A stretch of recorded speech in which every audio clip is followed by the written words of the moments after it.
Hello বন্ধুরা, এখন আমি অনিল অভিপুরী পরিচালিত সংক্রান্তি কি ভস্তু নাম এই সিনেমাটা জি5-এ দেখলাম হিন্দি ডাব ভার্সনে, যেখানে লিড রোলে আছে হলো ভিক্টর ভেঙ্কটেশ, ঐশ্বরিয়া রাজেশ, মীনাক্ষী চৌধুরী এবং অন্যান্য আরও আর্টিস্টরা। ছোটো করে যদি গল্পটা বলি, একজন বিশেষ ব্যক্তি একটা বড় ইন্টারন্যাশনাল কোম্পানির সিইও যে ইন্ডিয়াতে আসছে, যে অবশ্যই ভারতীয়, এবং কাইন্ড অফ এই ক্যারেক্টারটা আপনি গুগলে সুন্দর পিকচারের সাথে তুলনায় করতে পারেন। তো সেরকমই একজন আসছে এখানে এবং সে হঠাৎ করে এখানে এসে কিডন্যাপ হয়ে যাচ্ছে। কিডন্যাপারের দাবি হলো কিডন্যাপারের যে ভাই রয়েছে তাকে ছাড়তে হবে, তবেই একে ছাড়বে, আদারওয়াইজ এর কিন্তু লাইফ থ্রেট আছে। তাকে উদ্ধার করার জন্য একজন এমন পুলিশ অফিসার দরকার যে এই সমস্ত কাজ হ্যান্ডেল করতে পারে এবং তার জন্য তার নাম খুব খ্যাতি রয়েছে। সেরকমই একটা মানুষের খোঁজ পাওয়া যায়, যেই ক্যারেক্টার প্লে করছে হলো ভেঙ্কটেশ, কিন্তু এখন সে কপ নয়, সে সাসপেন্ডেড।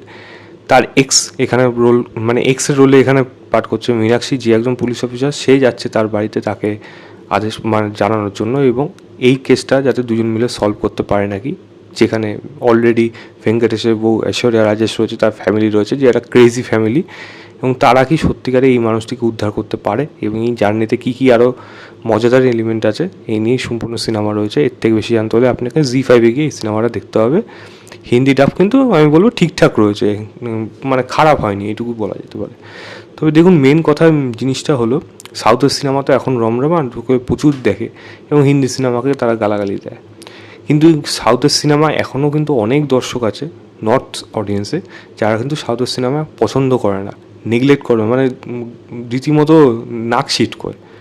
তার প্রধান কারণ হলো সাউথে এমন এমন কিছু সিনেমা হয়েছিল যেগুলো কিন্তু লোকে টলারেট করতে পারতো না। এই সিনেমাটাও কিন্তু সেরকম ধরনেরই একটা সিনেমা যেটাকে টলারেট করা যায় না, এবং এই ধরনের সিনেমার জন্য কিন্তু সাউথের সিনেমা আজও বেশ কিছু মানুষের কাছে বদনাম হিসেবেই থাকে, বা লোকে নাক সিটকে কথা বলে, দূর সাউথের সিনেমা কিছু হয়নি, যা উল্টাপাল্টা যা ইচ্ছা হয় লুঙ্গি পরে, ওই জিনিসগুলোই কিন্তু এই সিনেমার মধ্যেও কিন্তু রয়েছে। তো আপনার যদি এরকম ধরনের অডিয়েন্স হয়ে থাকে, তাহলে আপনার কাছে এই সিনেমাটা ভালো লাগবে। কারণ ননসেন্স কমেডি বলিউডেও হয়েছে, 90s হয়েছে, আর্লি 2000-এ হয়েছে, কিন্তু সেই সমস্ত কমেডি সিনেমাগুলো কিন্তু আমরা বিশেষ করে সেগুলোকে নিয়ে কিন্তু নেগেটিভিটি খুব কম হতো, বা বলা যায় লোকে কিন্তু অপছন্দ করতো কম। হয়তো ননসেন্স কমেডি হচ্ছে, কিন্তু সেটা কিন্তু অ্যাপ্রিসিয়েট করতো, পারফরমেন্স ভালো লাগতো, মজা লাগতো, কমেডিগুলো মজা লাগতো, এখনও ভালো লাগে। কিন্তু এই ধরনের সিনেমার কমেডিগুলো জোর করে ফোর্সফুলি আপনাকে জোর করে আপনাকে হাসানোর চেষ্টা করবে, যেগুলো কোনো জায়গায় ওয়ার্ক করে না, দু একটা জায়গা ছাড়া, আদারওয়াইজ কিন্তু কোনো জায়গায় এই সিনেমার মধ্যে ওয়ার্ক করে না, যেটা কিন্তু এই সিনেমাটা পুরোপুরি ভুগেছে।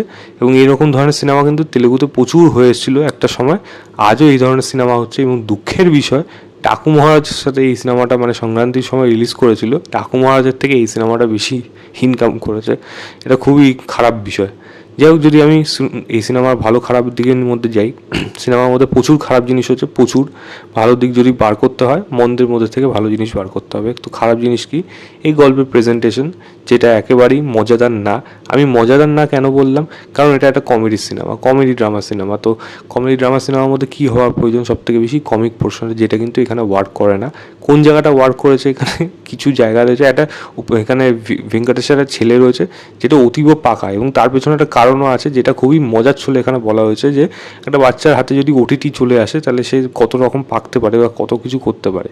তো এরকম একটা কাইন্ড অফ একটা হালকা মেসেজ এই সিনেমার মধ্যে দেওয়া রয়েছে, যেটা আপনার তো দেখে মনে হতে পারে ওকে, বাট সেই ছেলেটার পারফরমেন্স যদি বলি, সে কিন্তু খেটে করেছে, এবং সেই বেশ কিছু জায়গা কিন্তু মজা লাগবে সেগুলো দেখতে। দ্বিতীয় জায়গায় একটা আশীর্বাদে একটা সিন আছে, ওই মানে একটা না দুটো জায়গায় আছে, ওটা আপনি কিন্তু ঝট করে দেখলে মানে ওটা অসভ্য জিনিস, মানে যা ইচ্ছা ওইটা যেইভাবে দেখিয়েছে, ওটা যাই হোক মুখে একটু হাসি আনতে পারবে।